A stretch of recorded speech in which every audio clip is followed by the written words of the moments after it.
Hi folks, this is David Panush, and this is a guide to your reading in Robert Wright's The Moral Animal, pages 19 to 32. This is not a replacement for reading. You should definitely still do the reading in the book, but this might help you if you're struggling with certain things. So in this chapter, Robert Wright talks about the Victorian era, and he's doing this because, remember, he's trying to use Darwin as an example of the power of evolutionary theory.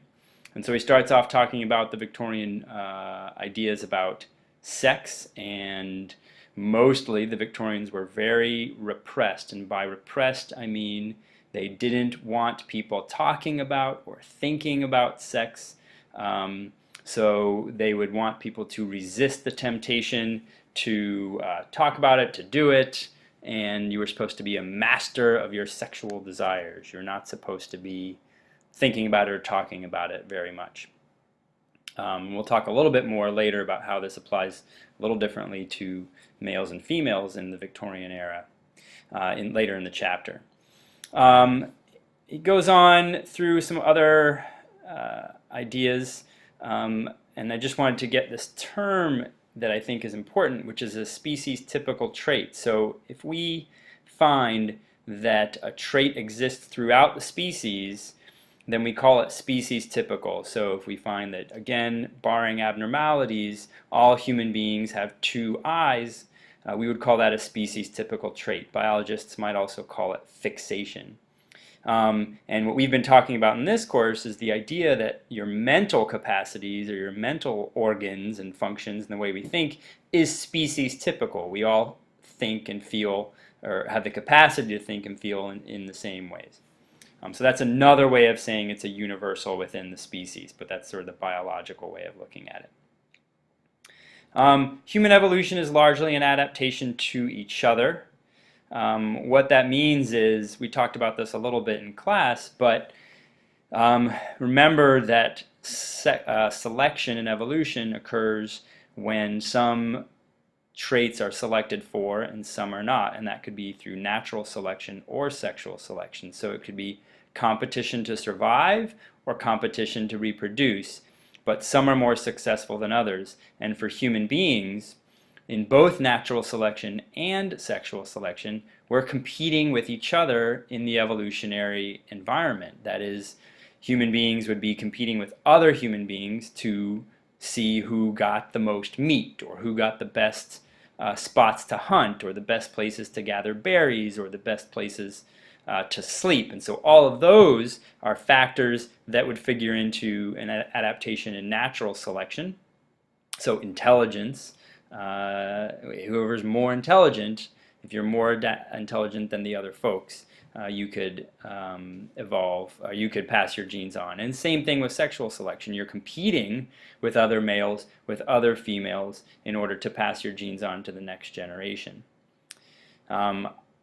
Lastly, in this chapter, Robert Wright introduces this concept of, he calls it the Madonna-whore complex. I am going to avoid using those words. I think it's not the best way we could talk about it. So I'll use the words chaste, promiscuous dichotomy, which may be fancier words, but I think it's a little less judgmental.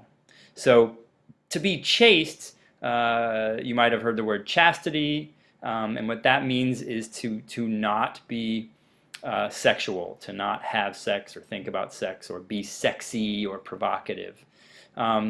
Promiscuous is the opposite. It's to either be sexy or sexual, or suggest that you will be sexual, or to have sex without a lot of barriers to having sex. So, and dichotomy is a division. So di and then cotomy, cutting. So we have a division between behaving chaste, which is not being sexual or sexually active, and being promiscuous, on the other hand, which is being sexually active.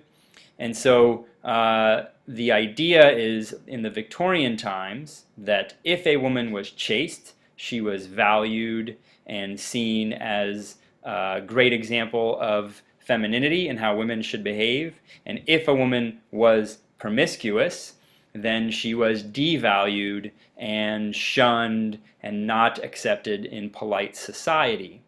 And Robert Wright suggests in the book that this idea of the chaste promiscuous dichotomy could be something that is species typical. That is, perhaps this is something that exists in most cultures in most times, where women who behave in chaste manners or perceived to be chaste are valued and judged better than women who behave in promiscuous or perceived as being promiscuous. This is an example, a single example, of what is called a sexual double standard, where men and women are treated differently for the same behavior. So that means there's two standards, so count them two. If a man is really buff and strong, quite often the judgment is that is a good thing, and a woman who is really buff and strong might be judged negatively for the same exact quality. So another example that you often hear in our culture is men who are assertive and maybe controlling and bossy to some degree might be admired as fabulous leaders, and women with the same categories often, at least, might be called bossy or bitchy, even though they're displaying the same exact characteristics. So that is a sexual double standard where males and females behave the exact same way and are judged differently for the same behavior. In this case, in the chaste promiscuous dichotomy, the idea is that promiscuity among males might be judged as something to be admired or something that men aspire to have lots of sex. And a man who is a virgin or doesn't have sex might be judged poorly among his peers or in his society. Whereas the exact opposite judging goes on for females who display the same exact behavior. Keep in mind, this is a claim, this is a theory, and so we'll spend some time hopefully in class discussing what we think of this theory. So hopefully this has helped you in terms of your ability to do the homework, but you should read the book, and I'll see you in class.